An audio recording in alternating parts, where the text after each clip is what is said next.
so that the same glory and success attained by other men who understand themselves may be yours. Man in the full knowledge of himself is a superb and supreme creature of creation. When man becomes possessor of the knowledge of himself, he becomes master of his environment, the captain of his own ship, the director of his own destiny, the accomplisher of his own ends. Man should understand himself because man is full of knowledge, and this knowledge is a gift of nature. When Mother Nature created man, she deprived him of nothing. He was given the faculty of understanding all things around him. This faculty for understanding has not been taken away from him. None of his senses have been taken away from him. So there is no excuse for the black man in lacking the knowledge that man is used to beautify the world and produce all that he needs for his happiness and civilization. Look the world over, and whatever you see in it that is pleasing to man, contributing to man's comfort, to his needs and to his satisfaction, it is but the work of man. Man blessed with the knowledge of himself and the understanding of all things around him. If you are able to live with the knowledge of yourself and with the greater knowledge of nature, you must know what is good and what is not. You must know what is finite. You must know that which is material, physical, and otherwise is at your disposal to create or otherwise use. If we leave America and go over to the east to Japan, they will be telling their fellow citizens of Japan of the wonderful accomplishments of the Japanese people, proving that man is moving onward as time moves on. But you have hated yourselves as you have done in previous years. You have shown malice, prejudice, and hate to each other. And the result is that while other races have made progress, while India has made progress towards nationalism, while Ireland has made progress towards republicanism, while the whole world has made progress in man's accomplishments, you still stand fighting yourselves, dishonoring yourselves, showing no disposition toward that higher life so that you will be abundantly blessed. So reflect and think that you were created for some purpose other than exhibiting malice toward your neighbor or fellow men of your own race. What a pity it is that we cannot stand united without a written law. There is no written law compelling other races to stand together. They are brought together by the gentle touch of nature. The unwritten law of nature causes them to stand together on all occasions. So wheresoever you find them in the field, that one gentle touch of nature causes them to stand together, if need be, die together. But with the black man, you can preach to him from the pulpits. You lecture from the platforms, from the byways and the hedges. The spirit of cooperation, but he will not cooperate. You talk to him gently, you try talking harshly to him, he still will not cooperate. The result is that he falls prey to those who understand themselves and walk through the world making you their serfs and slaves. You must acquire an understanding of yourselves. Look around you. See the smiling pictures of nature, the beautiful hedges, the wonderful mountains, the wonderful vegetation all around. But because of your disposition to each other, you live in suffering, in want, in penury, and in debt. You lack the gentle touch of nature, love for each other. You hate yourselves. Black men, and what is wrong with you? Why have you no affection for yourselves? Could I hope to see you living among yourselves as the people I've spoken of? Living in charity, love, and in sympathy with each other? It can be done. I wonder if you will adapt that course. Isn't it easier to enjoy prosperity than to live in ignorance and darkness? Why select the worst out of nature? Nature never gave pain, suffering, and death to the world. It was man himself who selected death, pain, and sorrow.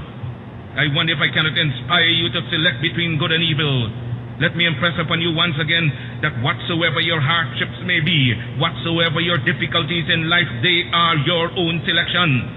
And so if you encourage them, if you husband them and take them to your bosom, they will abide with you.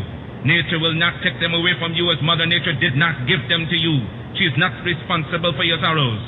Mother Nature represents all that is beautiful. She gave you the highest personality in the realm divine. Your sorrows are your own. If you want joy, if you want sunshine, it is before you abundantly in nature. I made a selection of sunshine, the beautiful sunshine.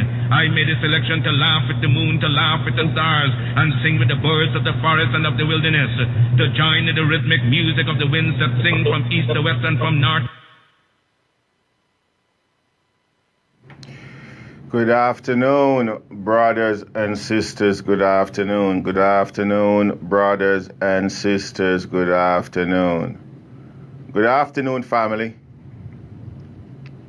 Welcome. It's another God-given day. It's another God-given day.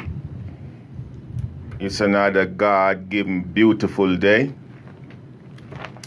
This is your brother and host, Anthony Brown, coming to you live from the studios of Radio Gonbo Kreyol. here in the beautiful territory of New Orleans, Louisiana. And you know how we do it, family. We give our God the thanks and the glory for allowing us to be here with you another day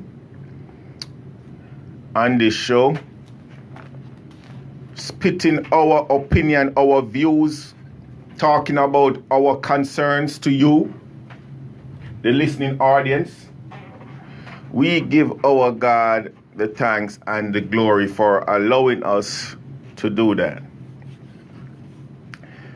As normal, as usual, to participate in the show, if you choose to, you can dial us here at 504-303-8922.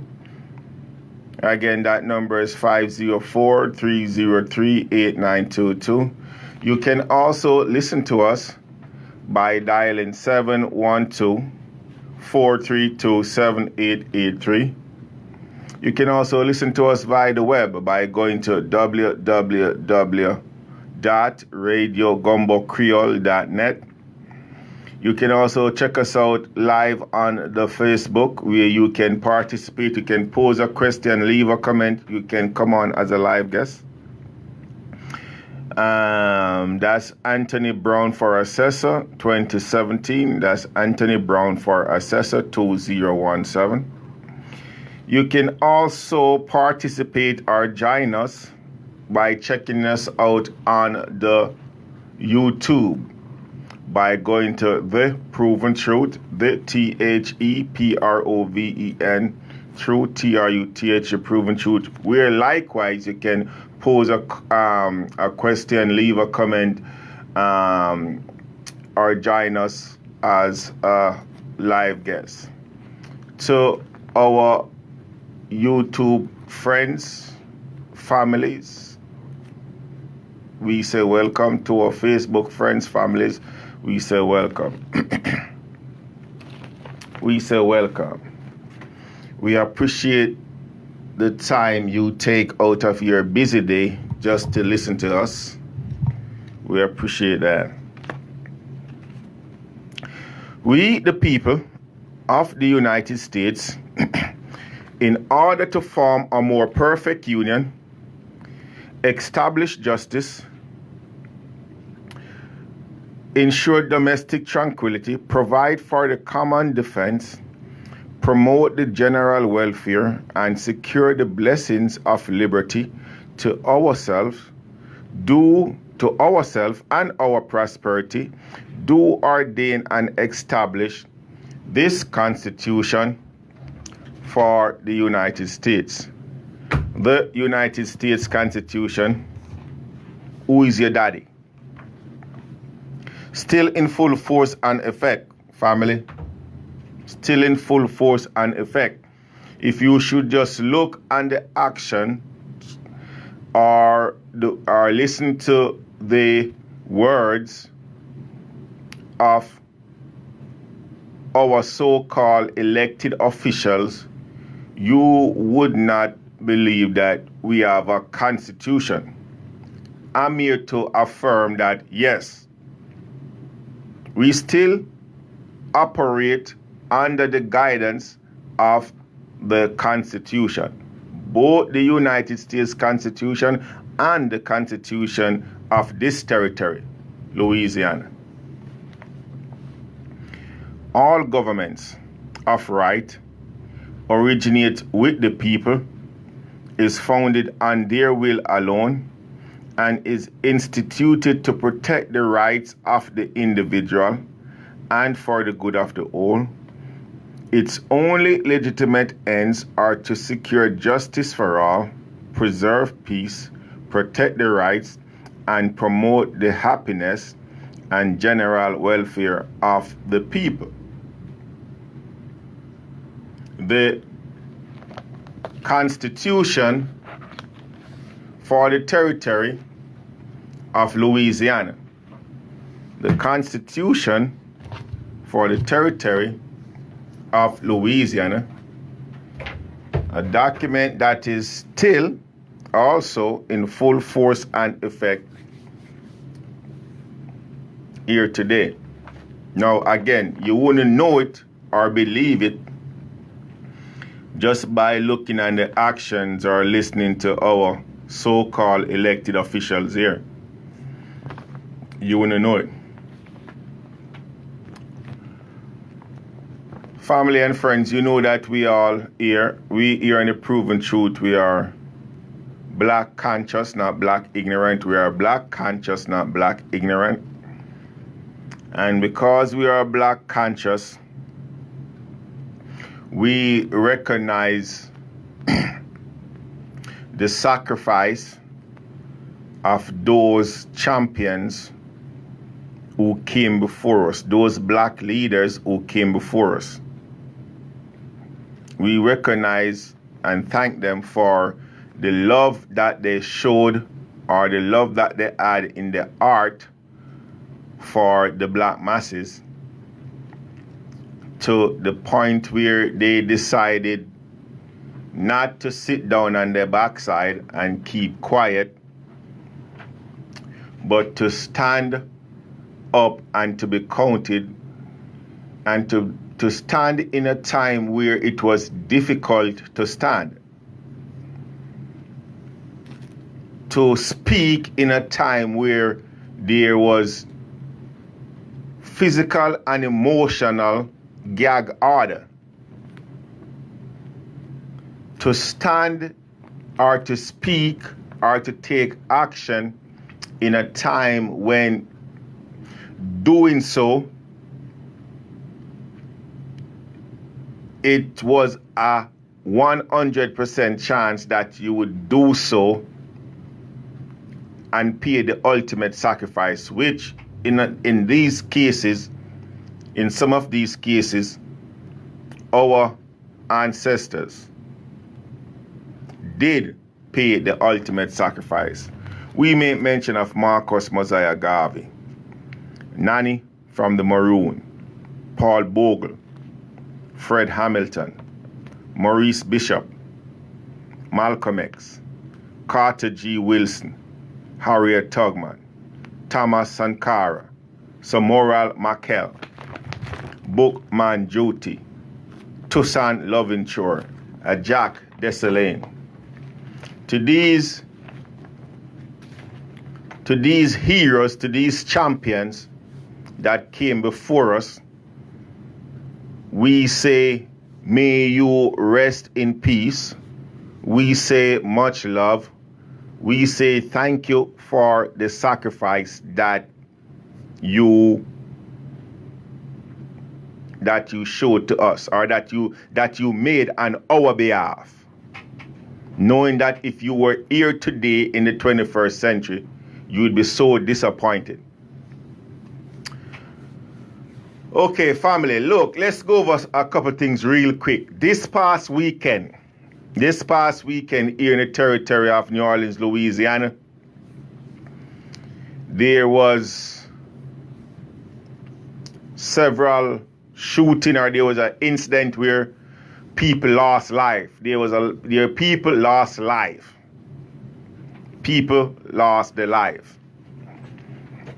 Innocent, what we call innocent bystander, people out and about doing their own thing, and because of no fault of their own, they lose their life. Now, understand the concept when you come on to that issue, family. This is what we are saying. We reach out to the family of the victims who lost their life, who lose their loved one. You know, we feel your pain and your sorrows, you know, and we hope that you can find it, you can find the strength that's needed to move forward with your life and to take care of your loved ones. You know, to that end, our prayers and love and sympathy go out to you. Family, when you look on the big picture and the big picture of these shooting or of these crimes, here in the territory of New Orleans, Louisiana.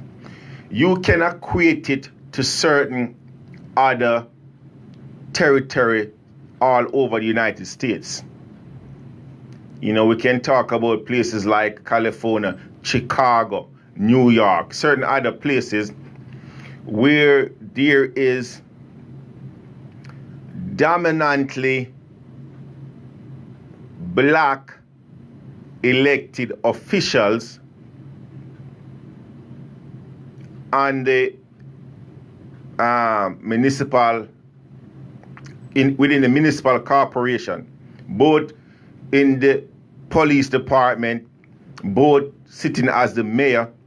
You know, there's substantive amount of evidence out there to make our argument. There's substantive amount of evidence. Now, mind you, listen to me carefully. You're going to find crime and violence in every city, country, state you go. You know, crime and violence is a part of the human nature. For some reason or the other, you're going to have some element within the society that, you know, perpetrate violence, and that's understandable. And when I say understandable, I'm not saying it's acceptable, I'm saying it's understandable. Now, listen to this carefully. What our argument is, a lot of these crimes that we are having, and when you look on the people who are committing these crimes, when you look on the age group, when you look on the ethnicity or the race and certain other factors, you can identify or you can recognize where that's all coming from, or why these set of people over here committing these set of crime. Right? You can see it. Now, understand me. Look, I'm trying to make this as clear as possible without getting ambiguous, without causing any turmoil out there with my listening audience. This is what I'm trying to say. If we have a society that strive on self-reliance, that strive on individual empowerment, that strive on increasing the labor force or the educational standard of its people. If we have a society that focus on the youths, if we have a society that focus on our elders, if we have a society with honest, God-fearing people as our elected officials, then certain acts of violence we won't be seen, or we wouldn't be seen. Okay? Certain acts of violence would not be out there or wouldn't occur so randomly. We have a group of people, even back in the caveman days, right? Before modern civilization, there was an element of petty crime. We would call it petty crime. People stealing, maybe every now and then you would hear about a rape when you check the history books. Petty crime. So wherever there's a civilization. But what we are having here today in the territory of New Orleans, a lot of these crimes that we are having here could be avoided. Yes, my brothers and sisters, could be avoided. Could be avoided. And the argument that we are making here for a lot of the crimes that we are seeing or we are having is it's directly related to that 1% or that group of people that we elect to public office to serve our will. It's because of their policies or lack thereof that we have people out there who find themselves in a position that the only thing that they can sort to is crime and violence. Now, understand the concept. I ain't going to stay on this issue real quick. I'm just making my point. This is how I vent. This is how I get things off of my mind, off of my chest. I'm not saying when a person pick up a gun or go and rob somebody or go and rape somebody or go and any type of crime you want to call it, in and of itself, it's right or it's justifiable. I'm not saying that. But what I'm saying, my family, is we need to look on the bigger picture. Not just what's in front of our eyes. Not just the end product of what we are seeing when it comes on to that act of violence. Yeah, that act of violence is significant. But we have to look on the bigger picture. Why did that act of violence occur? Follow what I'm saying. When we are living in a territory like New Orleans, okay, where the average person out there is barely making it, even when they're working, they're doing a job, they're barely making a living wage, okay? Look on this scenario for example. Let me give you a couple of scenarios real quick. Again, we ain't staying on this issue too long, but check this scenario out. Here we have a person out there who is going to work 8 hours a day, 40 hours a week. This is what we would call standard right now in this society. Okay? Full-time employment. This person here is making less than $15 an hour. In some cases, less than $10 an hour, or even less than making $10 an hour. Let's say this person making $10 an hour. So for that 8-hour day, they're making $80 a day. Okay? Now, in actuality, they really ain't making $80 a day. Because if that person have an automobile, you have to factor in gas. Okay? You have to factor in lunch. You have to factor in the fact that maybe that person employer take taxes out of the money. So when it boils down, they really maybe make, let's say $60 or, whatever it is. Right? Look, that person, because of certain policies that the municipal corporation have in place, let's say that person one day, let's say that person is working in the CBD or somewhere downtown. That person going to have to go and find parking and pay for parking. Let's say that person can't pay for parking. Or let's say that person, okay, go to the meter and put a couple dollars in the meter and the meter expire. Then you have the employee, an employee of the municipal corporation going to come and give that person a ticket. That ticket going to cost, I think, a minimum of $20. Okay? Now, again, so that's $20, let's say, out of that $80. Right? Okay, all right. That person going have to either pay that $20 or whatever that ticket is, right? Or they're going to have to take a day off to go to work, to go to the administrative process. Okay, let's say that person, it wasn't even a ticket, it wasn't a parking. That person is driving are traveling to work. And out of the blues, got you. So they get a got you ticket. They get a ticket. They don't even see or know a ticket.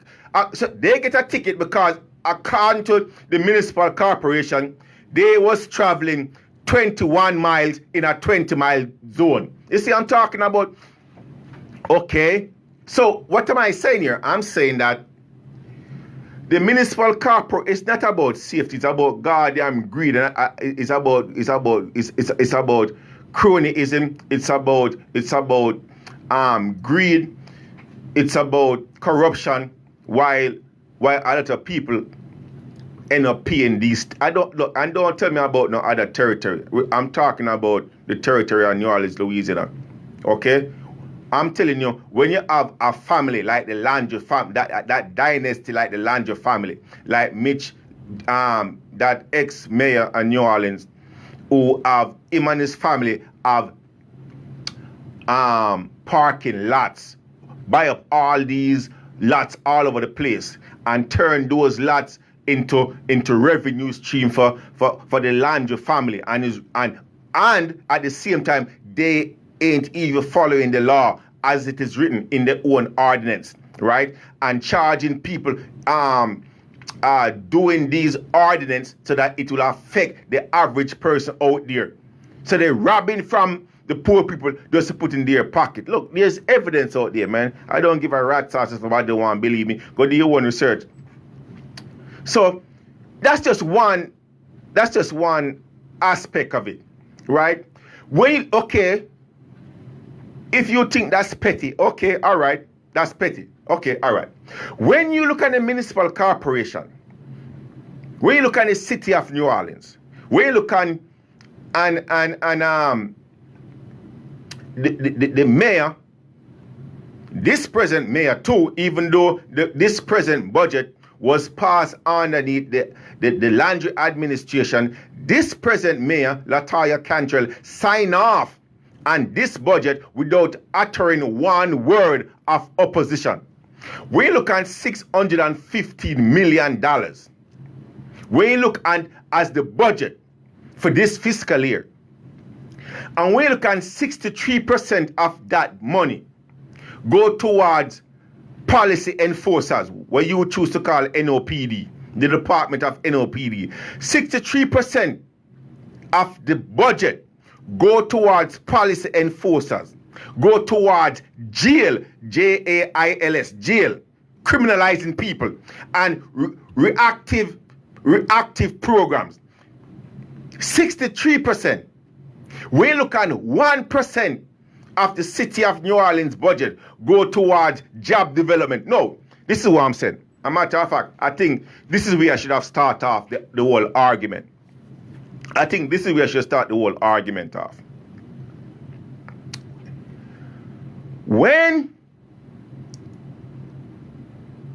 If there was adequate amount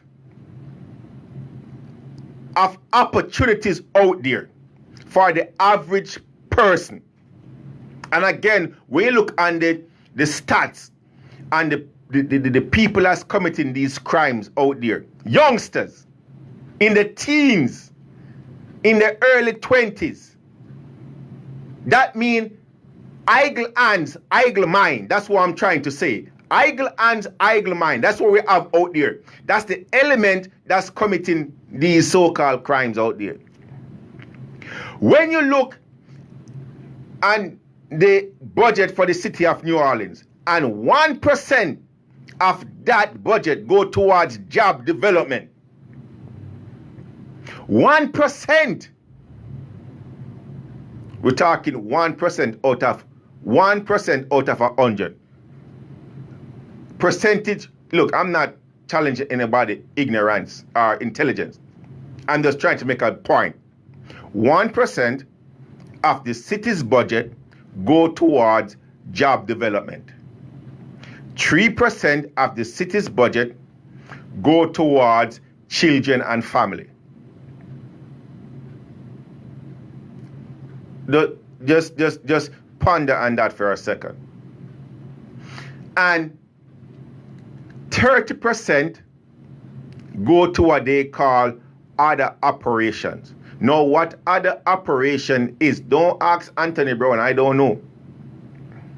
But I think other operations means money going into their pockets.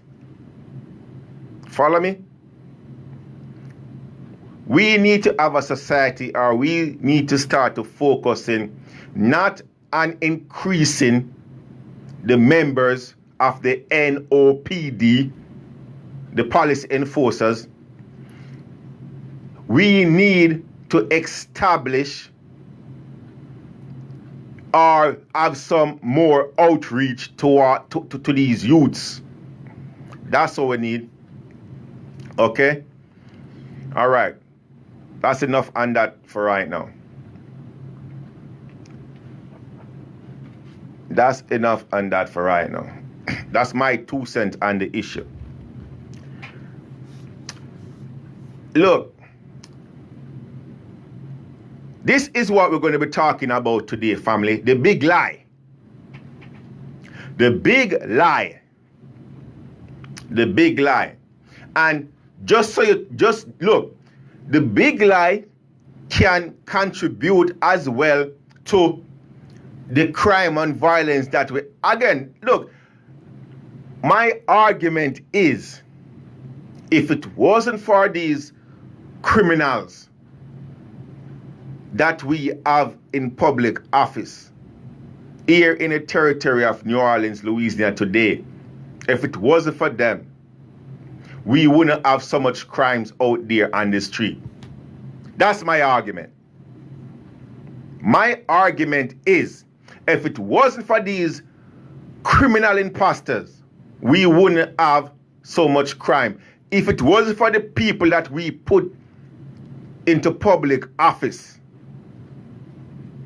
because they are the ones who are not following the law. They are the ones who are breaking the law. Okay, what's the difference with this youngster who go downtown and rob a grocery store to these judges who rob people inside the courtroom? What's the difference? You see what I'm talking about? These judges over here rob people in open court and been doing that for years. But they've been doing it under the disguise of color of law. They've been doing it under the cloth, under the robe as judges. So, you mean this guy out here, this youngster out here who was hungry because he can't get a job, or because Erroll G. Williams kick him out of his house, or kick his parents out, so they have to live on the Claiborne Bridge right now, is worse, or he's a criminal, or we're supposed to condemn him and don't condemn these judges? We are balancing the scale, family. That's what I'm trying to say to you. We are balancing the scale. Now, let's talk about the big lie. What are we talking about? The big lie. Let's talk about the big lie. Let's go to this clip real quick. Let me play this clip real quick. It's just gonna be for a 1 minute clip, and then we're gonna come back to the big lie. Let the professionals start off the big lie for us. Now's the time to challenge it. In this Fox 8 Defenders report, we explain what you need to know about the appeals process that is open right now. Orleans Parish property owners who don't agree with the assessor's office estimated market value of their property have until August 15th to appeal it. If it doesn't seem fair or doesn't reflect what you think your property would sell for today, you can challenge it. And you can start an informal appeals process in person at one of 3 locations.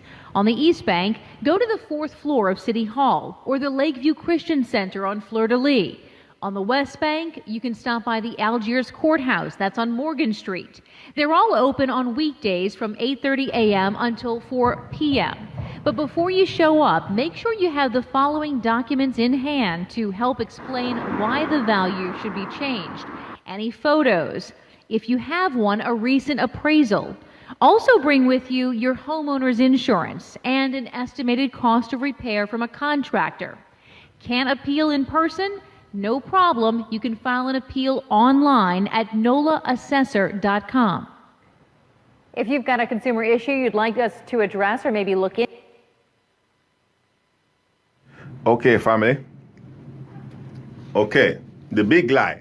Now, look, let's establish this premise before we move further. Let's establish this premise. Sitting on the third floor at 1300 Parger Street, eating up or sucking up our AC is a criminal imposter by the name of Erroll G. Williams. Again, a criminal imposter by the name of Erroll G. Williams, who is claiming to be the Orleans Parish Tax Assessor. Okay? Now, what we know about this criminal imposter for a fact is that he does not believe in obeying or abiding by the rule of law. He does not believe that he have a fiduciary duty to we the people. He does not care a rat's ass about the contract that he signed with we the people. He does not believe or abide by he does not believe in the definition of words or terminology as it relates to his function as the Orleans Parish Tax Assessor. And here in my hands is a written document from this criminal imposter. Now, look, like the guy or not, like this criminal imposter or not, you have to respect him. I do. I do. This guy have balls. This guy have a set of balls. And a matter of fact, I think his balls is much, much bigger than mine. Because here it is. Here it is. I have never ever seen any other document or any other elected officials here in the territory of New Orleans, Louisiana, submit for the world to see a document outlining the fact that as an elected official, this is what he is telling us, his bosses. This is what he is telling the people in New Orleans, this criminal imposter, Erroll G. Williams. He's saying, I don't care about the Constitution. Wow. Wow. I don't care about the Constitution, the definition of words, or property rights law. Family. Look, this document, for those of you who have a Facebook account, okay, it's on my Facebook page for the world to see. So you don't have to believe me. You can go there and take a look at it. You will see the signature. You will see that it's coming from the Orleans Parish Tax, and you can no. Let me take that back. Let me take that back. That's not correct. That's not true. I don't think I have this document on the page. I don't think no, I'm sorry. I'm sorry, family. I take that back. It's this document is not on my Facebook page. No, it's not. However, the document is here for the public to see or to view at any time you choose. You know, it's not on the Facebook page, but you can view this or see it whenever you choose. You know. So, why do I say you have to respect the guy? Because he's telling you outright, look, I'm robbing your ass. and there is nothing that you can do about it. I'm robbing you. I'm taking from you what is rightfully yours. Right? I don't want to hear about the Constitution. What do I care about the Constitution? What do I care about your property rights law or about property rights law? No, this person is claiming to be a tax assessor. Is claiming to be a tax assessor. Now, family, for those of you who know or who have been listening to me for some time, know that we have called out this imposter for who he is. And because we have been doing that for some time now and generating some traction, this criminal went ahead and post on the tax assessor's website a document. Now, all you have to do to see this document for yourself is to go to the Orleans Parish Tax Assessor. Then you're gonna go on the left side of the page, or you're gonna go to the assessor's desk. Go to the assessor's desk. Then you will see at the bottom it says certification and bond. Certification and bonds. Then you click on the one that says surety bond renewed annually, and you click on that. And what will come up, okay? What will come up on that page, you will see oath of office. Okay, you will see an oath of office, and the oath of office is for one Erroll G. Williams. Okay, and this is what it states. State of Louisiana, Parish of Orleans. I, Erroll G. Williams, do solemnly swear or affirm that I will support the Constitution and laws of the United States. Did you hear that? I will support the Constitution. Now, when he came to us and begged us for a job, we give him a job. Then he went and he signed a contract. Then right after he signed the contract, he breached the contract by violating his oath of office or violating the contract. Follow me carefully. And evidence to that is this document in my hands, dated February 23rd, 2016. Now, it get deeper than that. Because even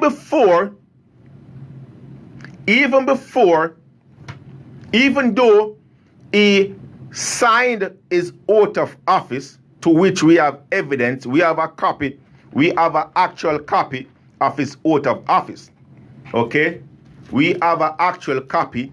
We spent our hard-earned money.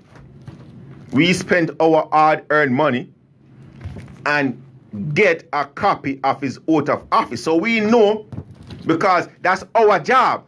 That's our duty as the bosses. That's our duty. We are just doing our job. Don't blame us to do our job. As one of the boss, as one of the electorate, we are ensuring that our elected official meets the requirement that they need to meet. So, let's continue. So, right there, we recognize that he sworn to us. He signed the contract because they have a signature, his signature. Now, this one that he has out there on the website is dated the 12th day of January 2015. Okay? And the person who authorized this, or the witness to this, signature and title of official administrating the oath. Now, there's a person here, Carter is an attorney at law. It could be Adrian, something other Carter is the person who signed this document. Okay, now let's look on his official oath of office right here to verify something. This oath of office right here. Okay. It could be Adrian C. Carter, attorney at law. Now let's see something here. Officials authorized to administer oath: Governor, Secretary of State, Judge, Clerk of Court, Notary Public, Justice of the Peace. Justice of the Peace. Now, it says right here, now, a keynote, family. On this document, it outlines the person who can officiate the oath of office. So when somebody is elected to public office or wins a seat, one of the prerequisites is for them to sign an oath of office, right? That's one of the prerequisites. Now,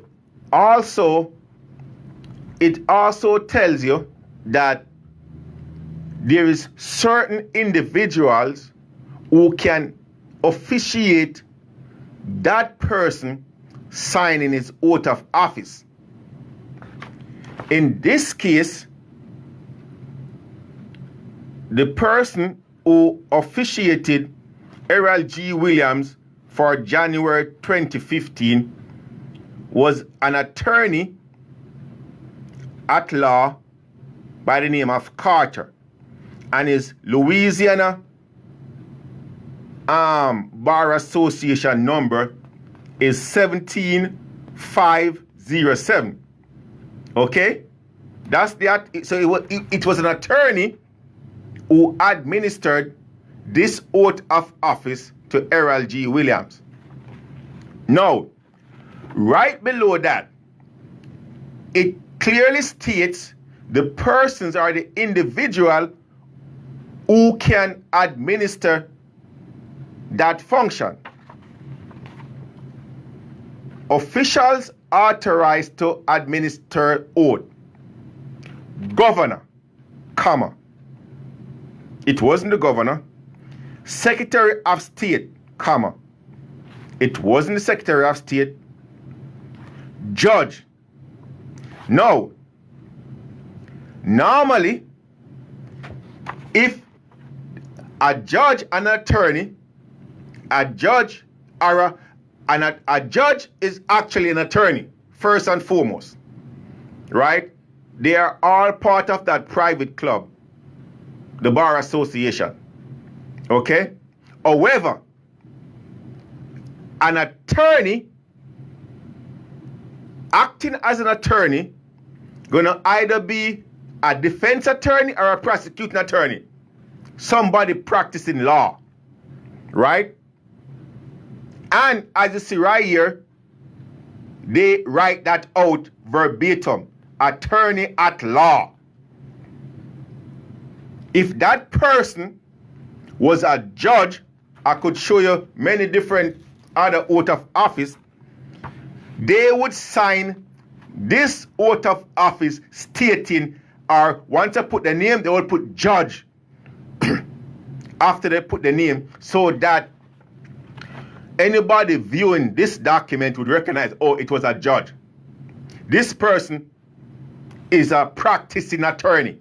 Okay? Now let's go back. So, Secretary of State, no. Judge, no. Clerk of Court, no. That's not what this says. Notary Public.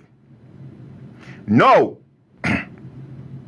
A notary public can be anyone, and it can also be an attorney, right? An attorney can also notarize documents, and a notary public don't have to be an attorney. Okay? So,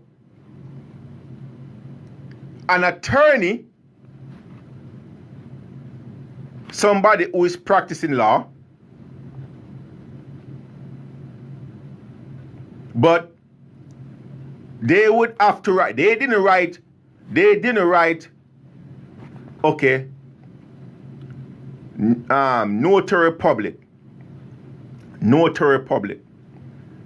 Okay, let's stick a pin on that notary public right here. Because look, we are reasonable people, you know, and that's what we do. We reason things out. We reason things out. Let's stick a pin on the notary public for a second. Because even though, and we are only sticking a pin just because we are reasoning this thing out amongst ourselves. Because again, an attorney, even though this guy right beside his name, attorney at law, he said attorney at law, he didn't say notary public. Then the next person is a justice of the peace. A justice of the peace. A justice of the peace and an attorney is two different persons. Not the same person. So, what we are trying to figure out or establish here is the person who officiate or who administer this oath of office for Erroll G. Williams, according to this oath of office, does that person have the authority to do so? And if that person doesn't have the authority to do so, that in and of itself would also make this document null and void of law. You see what I'm talking about? And based on what we are seeing here right now, this person who administer this document didn't have the authority to do it. Now, look, we ain't gonna beat on that one issue. You know why? Because, again, the name of this show is The Proven Truth. It's The Proven Truth. And even though this person right here with the initials ACC, the last name being Carter, writes beside it attorney at law, that's what that person is saying, that he is an attorney at law.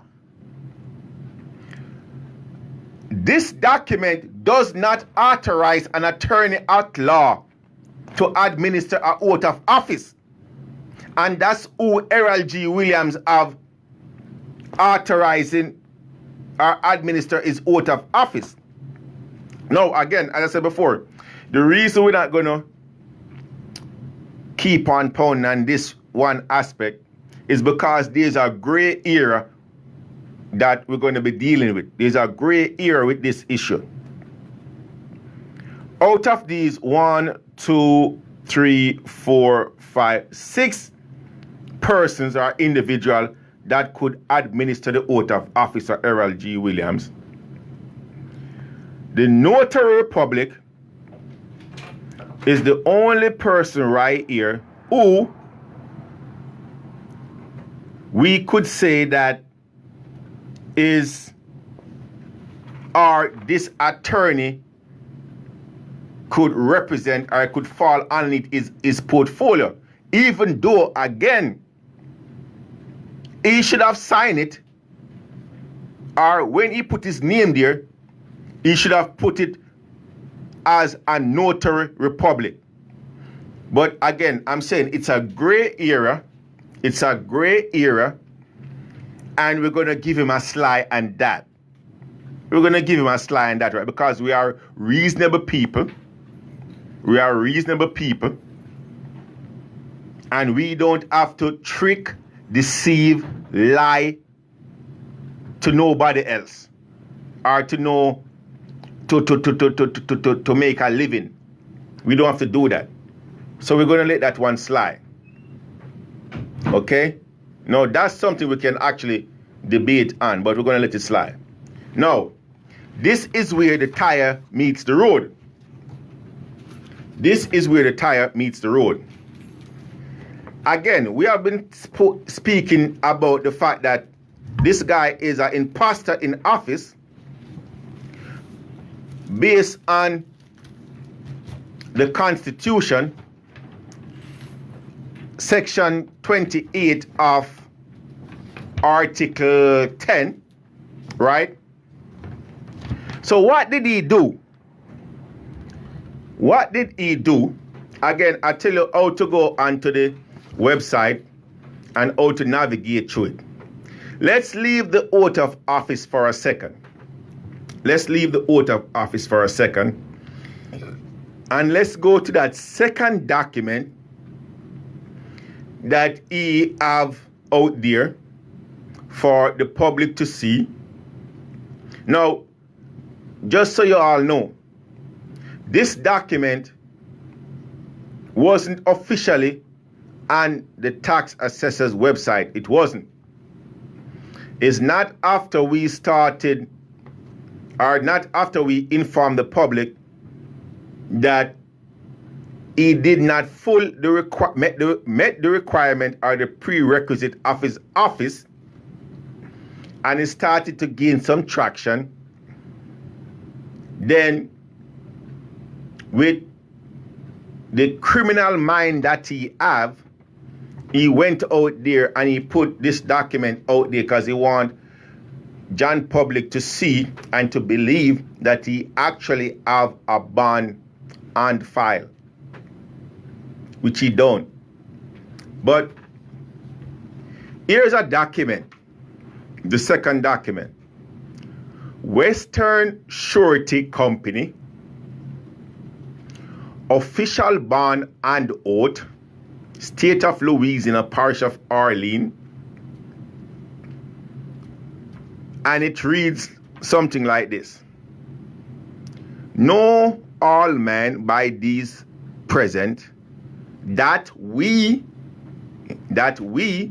Erroll G. Williams, as principal and Western Surety Company, a corporation duly licensed to do business in the state of Louisiana as surety, are held and firmly bonded unto the Orleans Parish 3rd Municipal District. Orleans Parish 3rd Municipal District. Now look, family, I ain't gonna waste your time. You can go there and look on the document yourself. But looking on this document, what you think you are seeing or what you think this document is, it's not. What you think you are seeing or what you think this document is, it's not. This document was put out there for sheer deception, for deceit.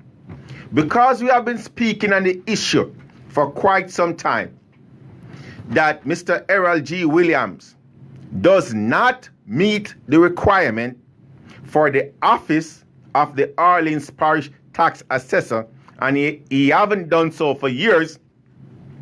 Here he is think he can fool the people of New Orleans, Louisiana. He think that the people of New Orleans, Louisiana are ignorant or buffoons. He think that Anthony Brown is ignorant and I am a buffoon. He also think that I'm a tax protester, as he may mention or call me out a few Saturdays ago in one of his meetings when I call him a criminal bastard. Now look, I'm going to show you this. I'm going to bring one thing to light real quick. Just one piece of evidence or one document I'm going to show you about this fraudulent document, which is not a bond according to his oath of office or according to what is required. When you look on this deceptive document that Erroll G. Williams have out there, looking at the document, look to the right top corner of the document. And this is what is stated on that document. Ready? Tell me when you're ready. You ready? Not NOT, valid for faithful service bond or special officer bond. Okay, I was too loud. You didn't hear me. You didn't understand what I said a while ago. Okay.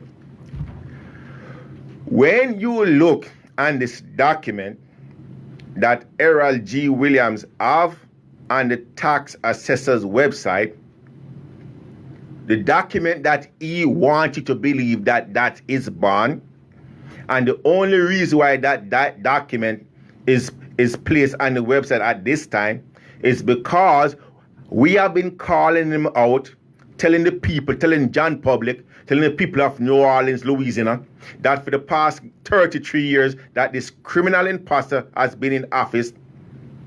You can go and sue his ass. You can sue them. Because everything that he has done in office is illegal.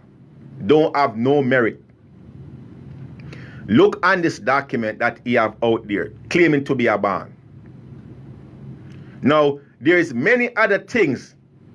If you read the document itself, for someone with a keen eye, or for someone with a small amount of knowledge, will recognize certain things. But for my brothers and sisters out there, I just want to outline something to you that you will recognize right off the bat, or you will understand. Go and look on the bond, the so-called bond that Erroll Williams have out there showing people, oh, I got bond. Look on it. Look on the right upper corner, and this is what you will see on that document. Let your brother read it for you again.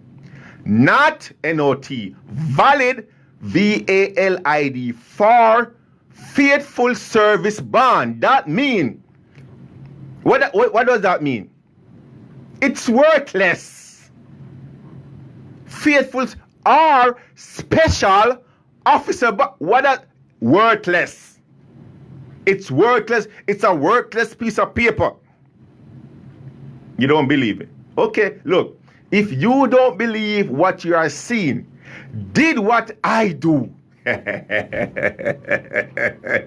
Man, I love this, man. Let me take a sip of my crystal. Huh? Do what I do. You want me to tell you what I did? Okay, I'll share what I did with my family. Okay? Look, you guys my family, and I love you all. I really do. And I'm not going to hide nothing from my family. You guys, my brothers, my sisters, we're family. So this was what I did. Because I want to make sure that I'm knowledgeable. Not just have some information, but I'm knowledgeable about what I'm speaking about. So what did I do? I pick up my phone. No, first, before I pick up my phone, I went to a couple search engine. I went to Mr. Google. And I Google Western Surety Company. Go do it for yourself.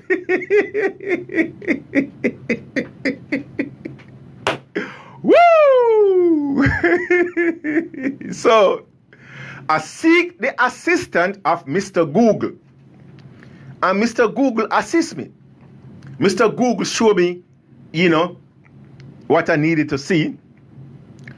And I contacted this company. I got the number and I called. And I asked question. I said, hold up. Okay, now, in all fairness to them, at what point, you see, look, you have to know how to explain yourself, or how to get around certain, or how to pose certain questions. That's it. You have to know how to pose, because certain things they're going to tell you is confidential, or they're going to tell you in, like what they told me, go and query it with the municipal corporation, which, look, again, you guys know I've been doing that. Right? So, I did that. Right? I went ahead and I contacted it because, look, this is the company that Erroll G. Williams is telling us that, look, that's my surety company. That's who I'm a bond with. As a boss, as an electorate, it is my job. So I did my job. I went and checked. They said, man, look. They threw the hand in the ear. They said, man, look. Mr. Brown, look. If that's why him have, that's why him have. We don't know. We can't. Look. If you want, look, I ain't going to tell you everything they tell me, but what they tell me, if you want to know, you can call them, you can check yourself. But irrelevant of that, family, irrelevant of that. We have the law. We have the written law. And let me show you something real quick. On Erroll G. Williams' oath of office, right? On Erroll G. Williams, let me read the first two sentences in the last paragraph, because I want you guys to understand that we are not spitting at wall here, or we are not grasping at straw. We are not grasping at straw, or we are not spitting in the ear. We are talking about something that Erroll G. Williams, like every other elected official here in the territory of New Orleans, Louisiana, should know and be fully aware of, and cannot claim ignorance to. Because you guys see it for yourself. For those of you who can see, that's Erroll G. Williams' signature right there. That's his signature, family. I'm holding a document in my hand, Erroll G. Williams' oath of office, and him have a signature on it. And I know Erroll G. Williams' signature because I have so much goddamn documents from Erroll G. Williams with his signature. Okay? Listen to this. Each public officer within 30 days after receipt of his commission, or within 30 days after receipt of his commission certificate, whichever is later, shall take the oath of office prescribed by law. What is the law? The Constitution, okay? Comma. Give bond. So what the first prerequisite is? He must take the oath of office as prescribed by law. Okay? Must as prescribed by law. And even though I said to you before that we ain't gonna beat up on the fact that this person who administers his oath of office is an attorney at law, that's something that we can investigate in depth as well. Because if the person who officiated Erroll G. administer his oath of office is not authorized to do so, that's something else. That's driving another nail in the coffin. But again, let him slide, because we are reasonable people. We are nice, decent, law-abiding, courteous people. Let him slide, okay? With that one, that's right now. Give bond when required. Listen to this, because this is what I'm going to right now. And file the same in the proper office in the manner required by law. And do what? File the same in the proper office in the manner required by law. That's the key point right there. So, irrelevant of the fact that we end up calling the surety company and getting certain confirmation for ourselves, we still advise to follow the law as it is written to ensure that this criminal imposter, Erroll G. Williams, have the required document, and the required document are where they're supposed to be. Follow your brother for a minute. Okay? Now, you know something? Let's something. Because before I mention about this one, let me see if I can find. Okay, let me tell you. What we did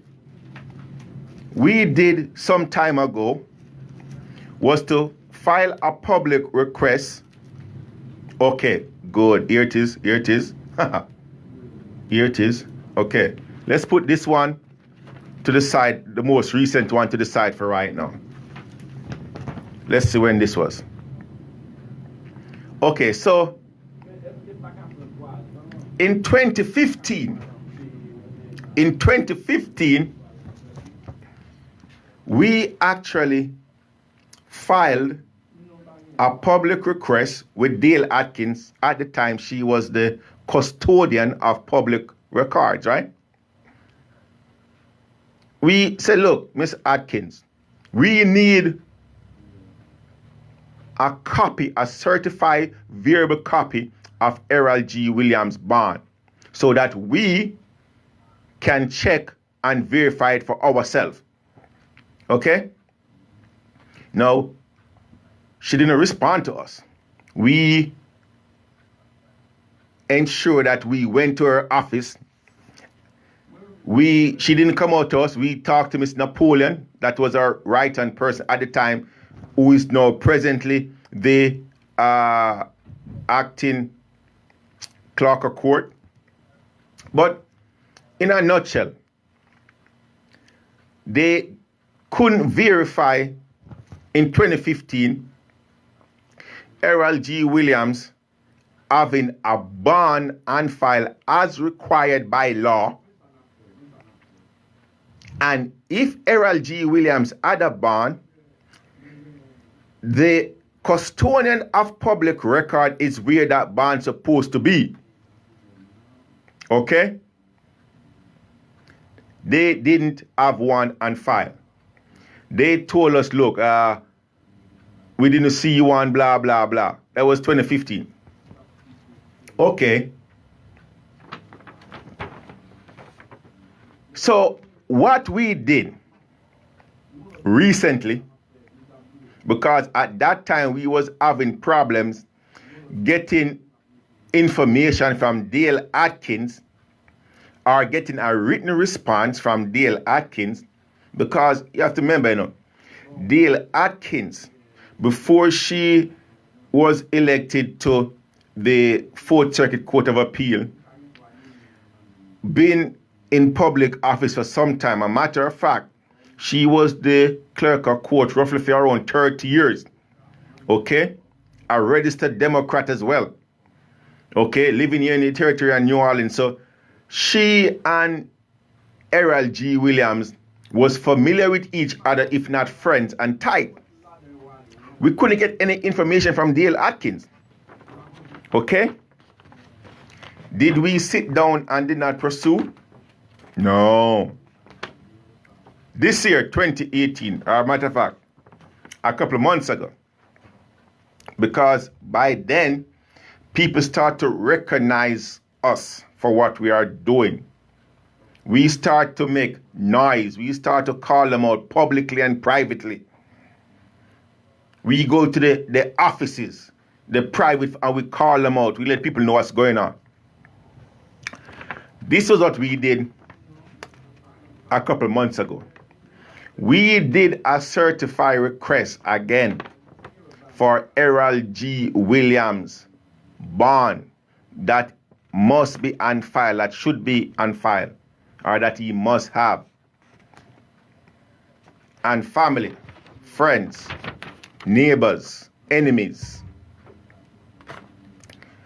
We have an official response, written response, dated June 28, 2018, via certified mail, return request, receipt request, from the Clerk of Civil District Court, Chelsea Richard Napoleon. And this is going in our records. Miss Napoleon informed us that they did a search for Erroll G. Williams. This is what she said. In regards to your request for information for the time frame to be the full duration of Mr. Williams, the time that Mr. Williams had been in office, the search, now let's do the time frame that they searched. The search was performed January 1st, 2011. What? January 1st, 2011 to June 27, 2018. Right? This is the period of time to which Mr. Erroll G. Williams was elected as the sole tax assessor. Before this time period, family, we had 7 tax assessors here in the territory of New Orleans. Okay? And each of them can control a small piece or the divide up. Now, this time frame, we had 1, which is this criminal imposter Erroll G. Williams. Right? There is no bond to be found. A matter of fact, when I received this correspondence from the present clerk of court, I wanted to be certain what I had in my possession. So I called her and she said, look, we find no bond on file. There's no bond on file. And if the custodian of public record is telling us that, that means there is none. And if the custodian didn't send us a copy, which she didn't, that means if she didn't send us, that means there is no bond on file for that criminal imposter Erroll G. Williams. None. So what am I saying to your family? He's occupying that seat in violation of his oath of office, in violation of the law. There is prerequisite that must be made before he commences any duty as the Orleans Parish tax assessor. And he failed to do so. And that's the reason why. One of the reasons why there is no bond. If he had a bond on file, back in 2014, would have triggered that bond. I would have would go after that bond because he's utilizing his office to cause me harm. Like how we have been utilizing that same office to reign tyranny on the people of New Orleans. Now, you see what we're dealing with, family? That's what I'm talking about. So here it is. We have elected officials sitting in office, violating the law. And I wonder to myself, why people don't look at crimes that elected officials commit or when they commit malfeasance in office, why they don't look at it in the same light as they look on crime. Why they don't do that? You follow what I'm saying? It's no, a crime is a crime, a crime is a crime, a crime is a crime, a crime is a crime. There is no difference. Crime is crime. Okay. Now, this part of it we could call it the big deception or the big fraud. But let's go. We still have 30, 35, we still have 40 minutes left on the show. Let's utilize this last 40 minutes to talk to you about the big lie. The big lie. What is the big lie? What is the big lie? Let's go back to, okay, we did the, I played that clip for you already. I played that clip. Okay. Let's go to the big lie real quick. Here it is. Erroll G. Williams is telling the people of New Orleans that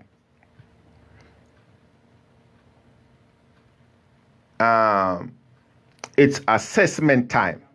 It's assessment. It's assessment time. Okay? And if you go to the website, okay, that's what I want to find. Let's go to the website. We could do the website. Let's go to the website. If you go to the website, Orleans Parish, okay.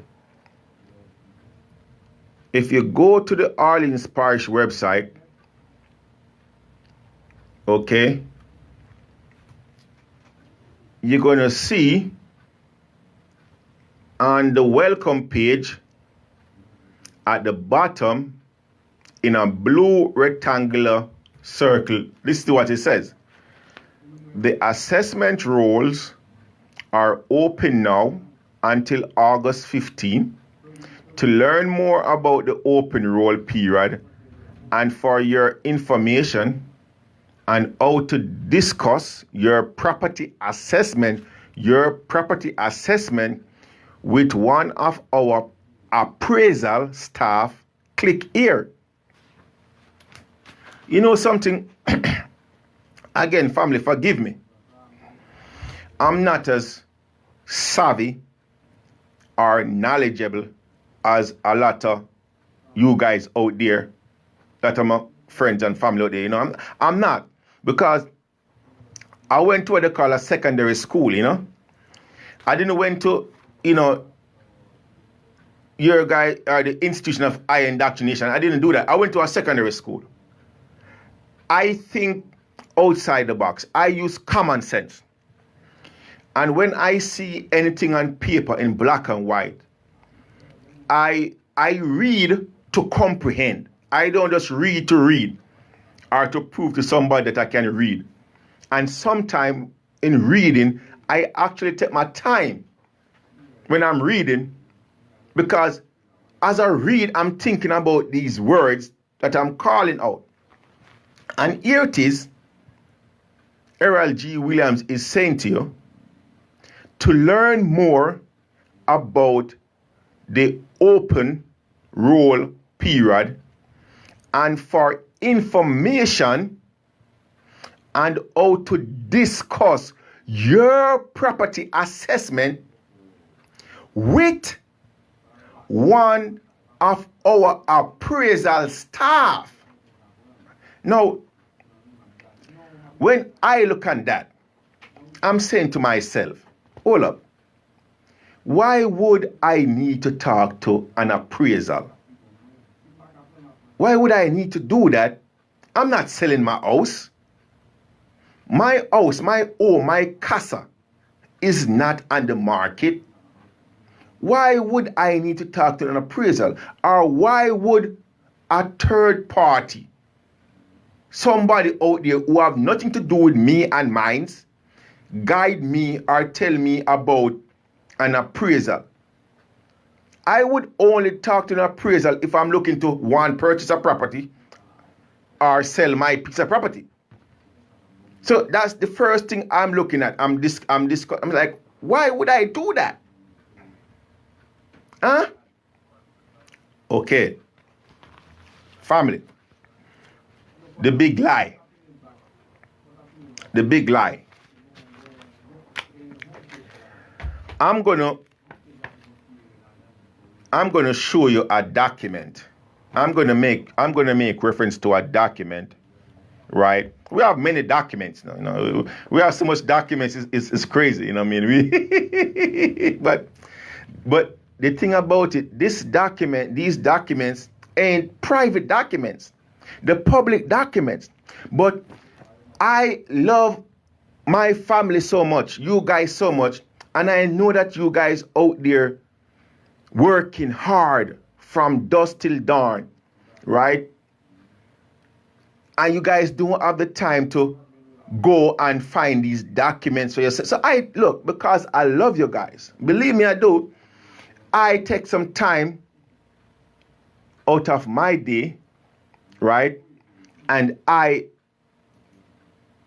I'm sharing these documents with you guys, right?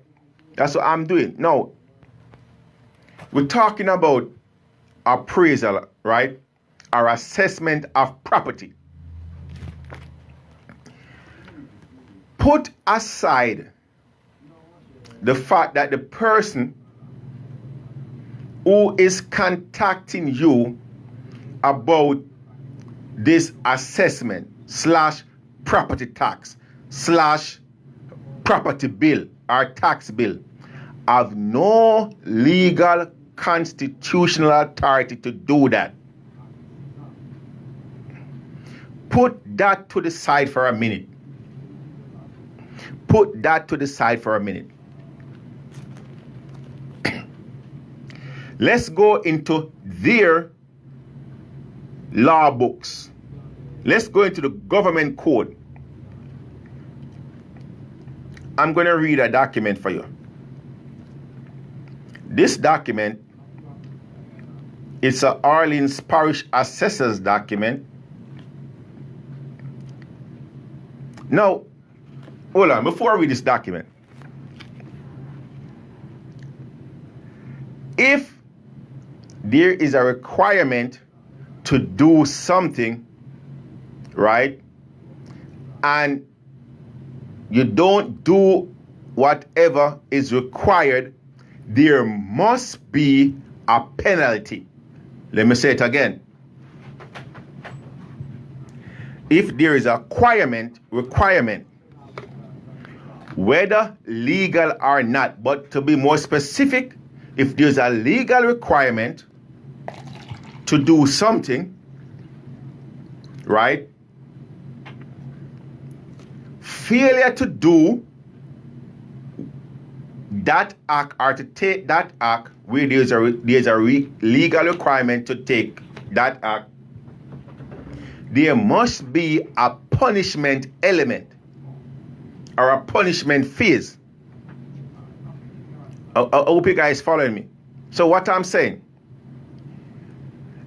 if there's a crime or if the statute, if the law books outline a crime, it must outline the punishment for the crime.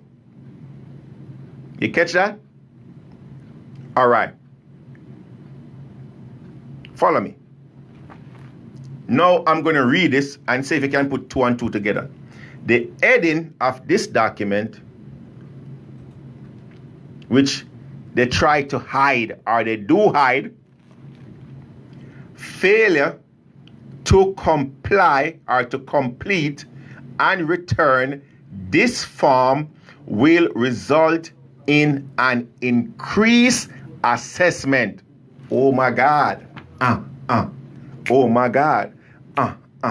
Catch it. Catch it. You guys ain't catch it, huh? No, you guys ain't catch it. You guys ain't catch it. Let me say it again. Where the law have a requirement for something to be done, where there is a prerequisite for something to be done, there also must be a penalty fees or a sanction fees. If there's a crime, there must be a penalty. If you have a requirement to do something and you don't do it, there must be a penalty. Okay? Here it is. You're a criminal, imposter, assessor, that criminal, that no good so-called black elected official, Erroll G. Williams. Man, is telling you the average person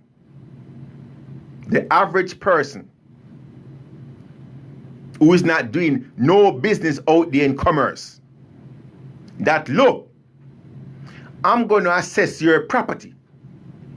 I'm going to send you an assessment. No. Okay. Do it. Assess my property.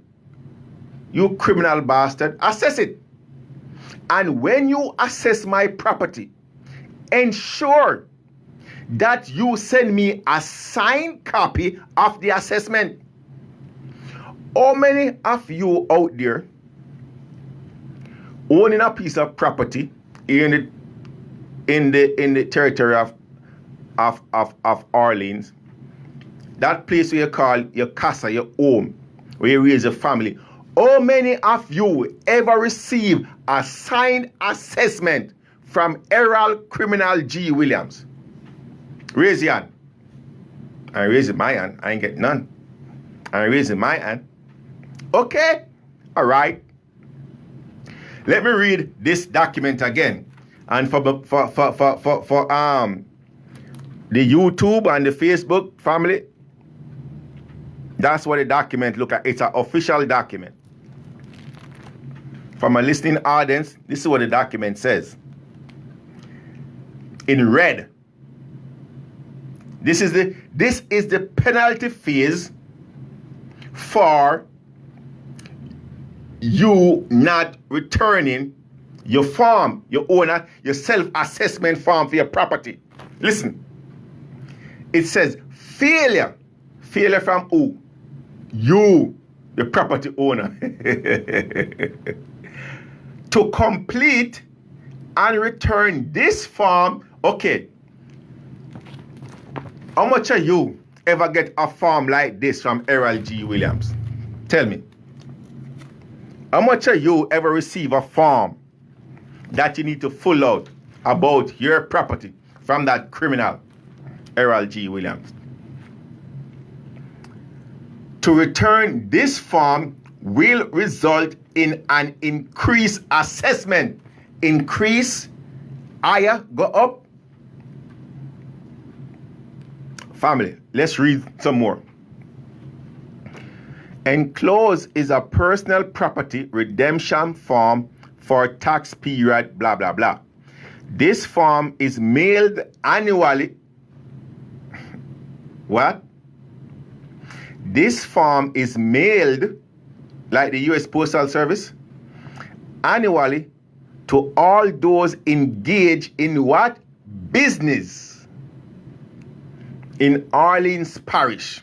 Louisiana Revised Statute 47, semicolon 2325 requires that the assessor annually deliver to each business a redemption form for completion and that it be returned to the office within 45 days from the date above.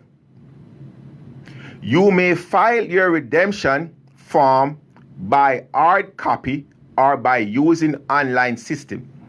We strongly encourage you to file online as it will save you time and expense. Filing online is equivalent to filing hard copy and you will be in full compliance with the law when filing online. The information you provide will be used to determine your, whatever year it is, assessment.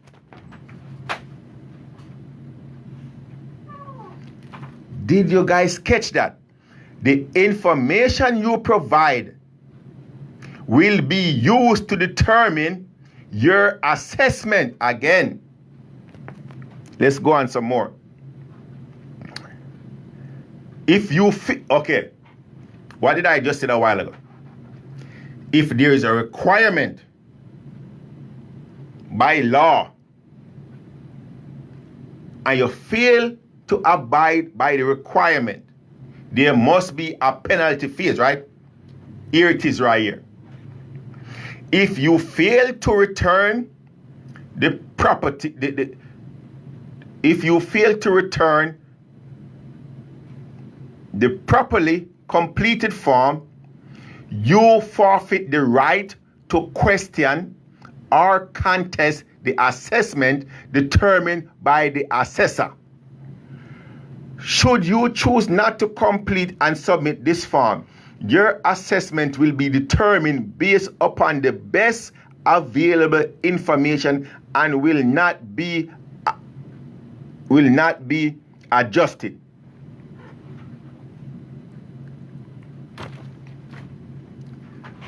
If you should check the government code, a matter of fact,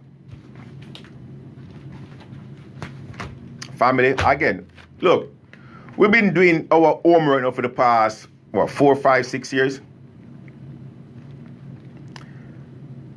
Title 61 of the Revenue and Taxation Code, Part 5, speak about ad valorem taxation.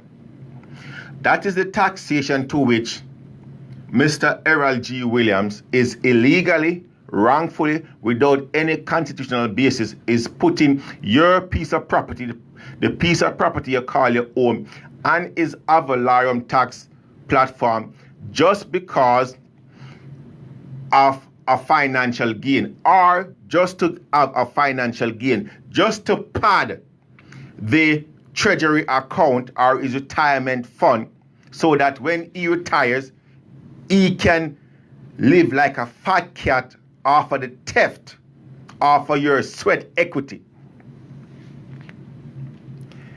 When we check this document, let's go to section 101 of the government code, or the administrative code, the same thing, the Louisiana administrative code. Let's look at section 101. This is what it says.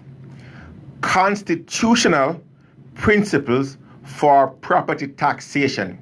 Again, constitutional principles. So, family, let's take a sip of our crystal champagne.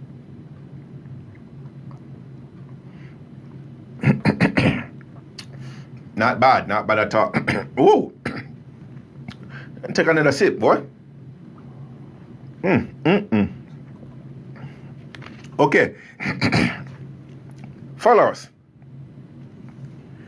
Constitutional principles for property taxation. So, if the principles upon which that criminal imposter, that no good bastard, Erroll G. Williams, is taxing the people of New Orleans, is not based upon the Constitution, you can kick it to the curb, or you can pay no regards.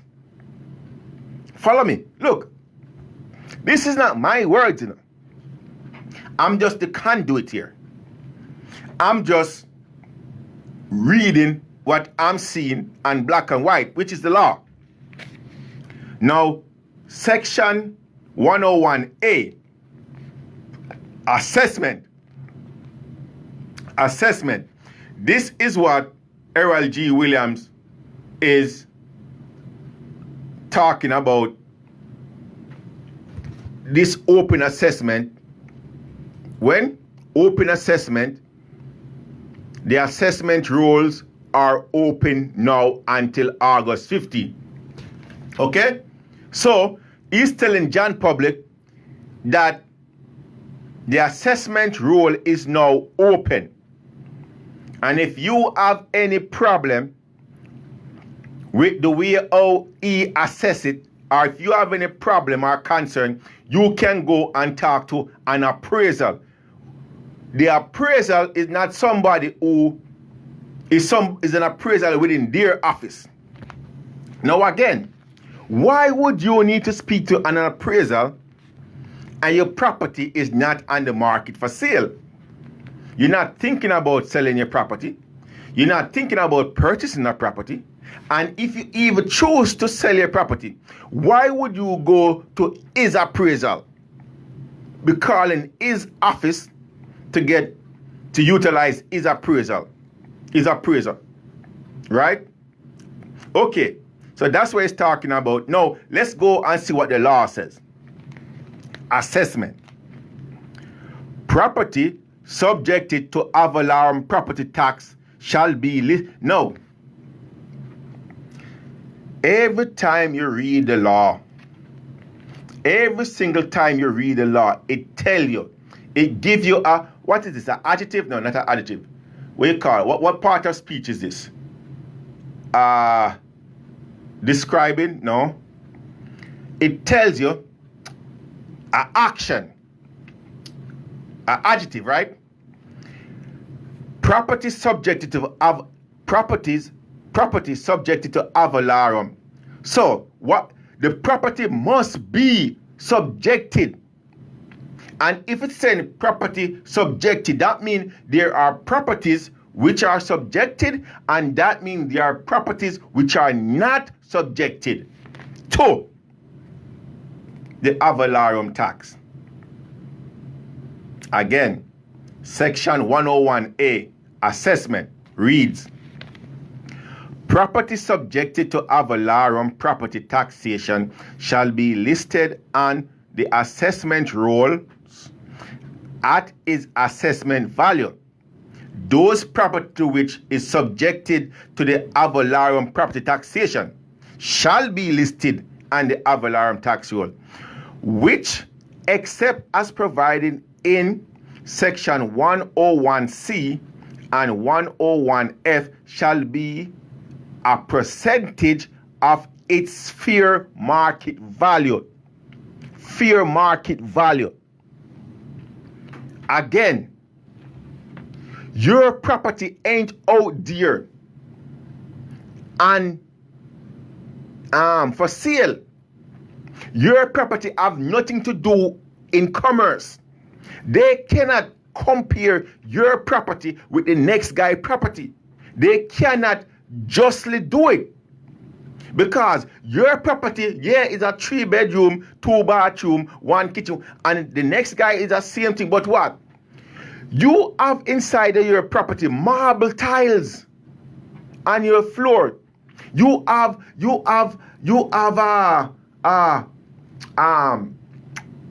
solar system on your property.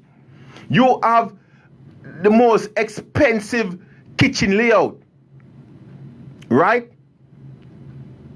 How is it they can compare your property to this guy's property?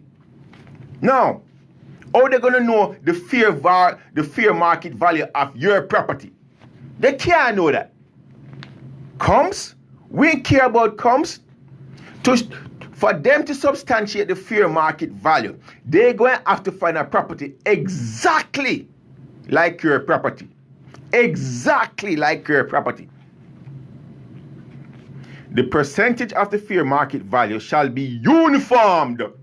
You hear that word? Uniformed throughout the sale upon the same class of property.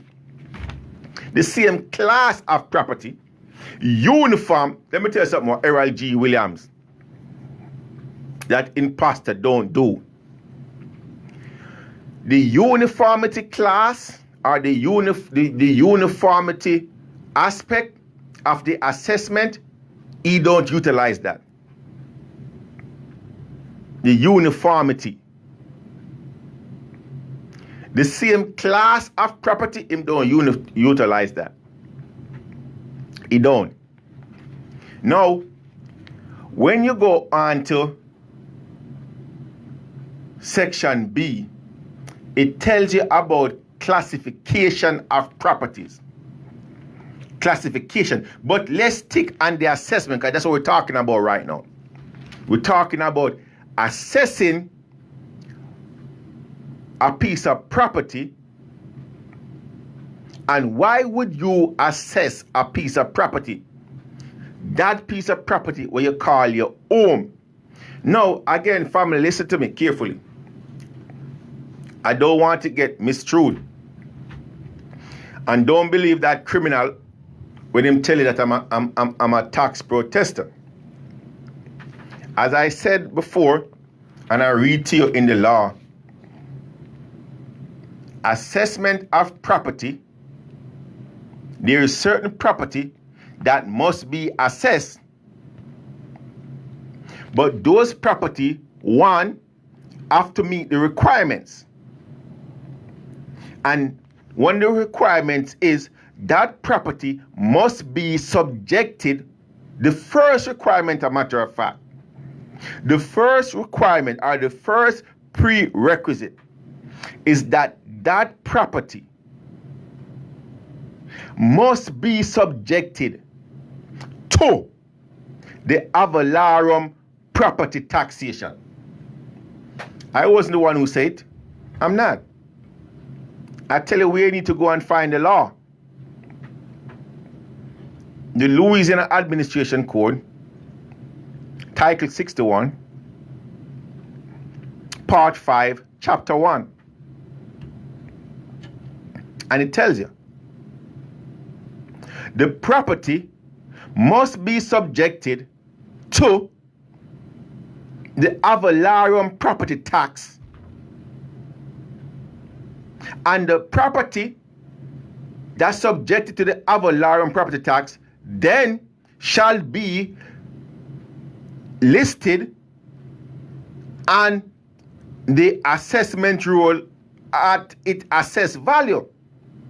How the hell or when did your piece of property, your home, your castle, that piece of property you have in your family now for generation, at what point in time did that property become a commercial property to which this criminal imposter Erroll G. Williams would have a claim or any authority, not a claim.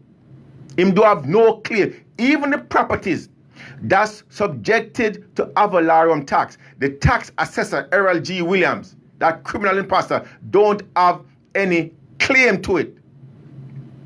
Him have a constitutional authority, but not a claim to the property. The only person who have a claim to the property, family, is the goddamn property owner. The property owner is the only person who have a claim or who have a title to the property. The tax assessor at no point in time. That's the big lie. At no point in time did that criminal imposter Erroll G. Williams have a claim or could have a claim to your goddamn property. So, okay, again, let's be reasonable here. Let's think about it. You want us to believe that the Orleans Parish tax assessor have a claim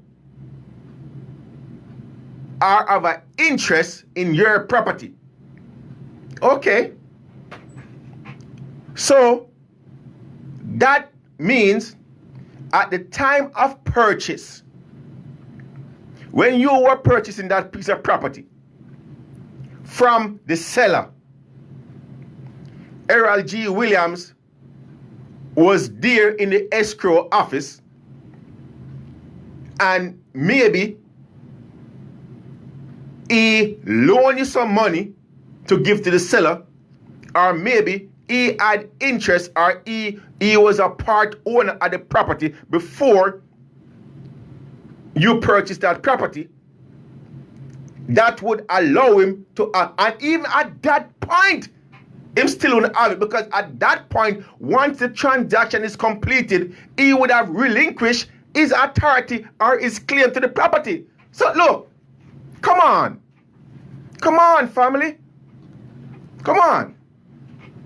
Huh? No. What he have or has is for those property that subjected, you hear the prerequisite? The prerequisite is there's a requirement that must be, there's a threshold that must be established. The law, this is what the law says. Assessment. Property subjected to avalarium property taxation.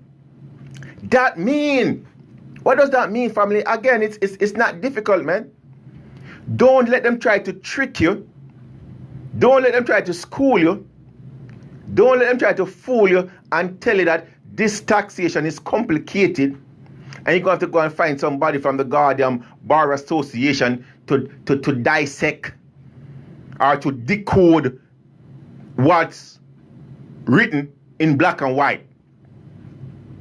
If something, or for a group of, if certain things are subjected, that stand to practice that there's other things that won't be subjected. If you read what's there, or if you understand what we are dealing with, if you understand the whole premise of taxation. Look, family, for those of you who don't recognize it, a matter of fact, I think I recommended this some time ago, you know. I encourage my family, I encourage you guys to, it's a big document. I encourage you guys to go and get a copy or to read the Federalist paper. The Federalist paper is a bunch of essays that was written by the founding fathers of the United States to the people of the 13 colonies at the time, right? Outlining to them the basic principles or the mindset of, or for the reason of the Constitution.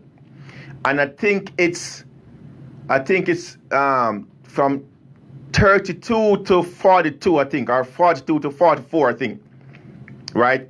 If you go and read the founding fathers, their own opinion, verbatim, and taxation, you will, a matter of fact, you have to go so far. All you have to do is to get a copy of the Constitution, okay? The United States Constitution. Go to the Declaration. Look, my brothers, my sisters, my loved ones. That's the reason why I encourage you all to get and keep in your possession, right? I have a pocketbook, and I told you guys, you know, I think maybe 5 persons actually contacted me thus far. But I told you, for those of you who cannot get your hands on a copy, a pocketbook size of the Declaration of Independence and the Constitution, like I have, and a copy of the Citizen Handbook, look, reach out to me, hit me up, send me an email, ask me or something. Give me your information. I'll send you a copy. I'll get a copy. I'll send you a copy. All you have to go and do is get a copy of the Declaration and read the charges or the allegation against King George at the time, before the Revolutionary War. Right? Outlining the atrocities that King George was raining down on the people of this territory during that time. And this is what it says. This is one of the allegations for imposing taxes on us without our consent. When it comes on to taxes, the founding fathers of the United States, the founding fathers of the Constitution went to war. Oh my God, man. They went to war against Britain. They went to war. And now, quiet, mouth closed, arm folded. And you have a criminal like Erroll G. Williams taking away from you what is rightfully yours. And you're saying, Jack, if you, let me tell you, look, family, the taxing argument in America, it's an easy one if you understand the concept. A matter of fact, if you should go to the Constitution itself, right? It outlines the type of taxes that we have here in the United States. And if you should go to the United States Supreme Court ruling in many different cases, look, I don't have to outline them to you. We have two types of taxes. Or we are only, constitutionally, we have only two types of taxes. One, a direct tax, and that must be in proportion to the states. The second is an excise tax. That's it. And an excise tax, family, you can say, okay, look, I'm going to pay this excise tax. I'm not going to pay this excise tax because you guys actually participate into commerce or something like that. When they put a tax on your property, that piece of property you call your home, it's a goddamn direct tax, totally in violation of the Constitution. But again, as we establish, and as Erroll G. Williams outlined to us, he gives a rat ass about the Constitution. He cares less about the Constitution. He cares less about property rights law. Family, let's go back to the Orleans Parish Tax Assessor website. And again, this is why he's saying to the people of New Orleans, people of New Orleans, hear me, Erroll G. Williams, your tax assessor. The assessment rolls are open now until August 15th. To learn more about the open rolls period and for information on how to discuss your property asset. Why the hell we want to discuss our property with you, criminal? You criminal bastard. Why should we want to talk to you about our property? Our private property. Our home, our casa, the place that we go home to after our day's work, the place that I'm going to when I leave the studio. Huh? You criminal, no good, so-called black Democrat. Man, look. People in New Orleans, listen. For those of you who haven't received a form from Erroll G. Williams about this assessment, you don't have to do an assessment. Here's a form, here's a document. The government code. Go check it yourself. Look, this is your brother, Anthony Brown. As join us Thursday, same place, same time. Take care of yourself, family. Much love.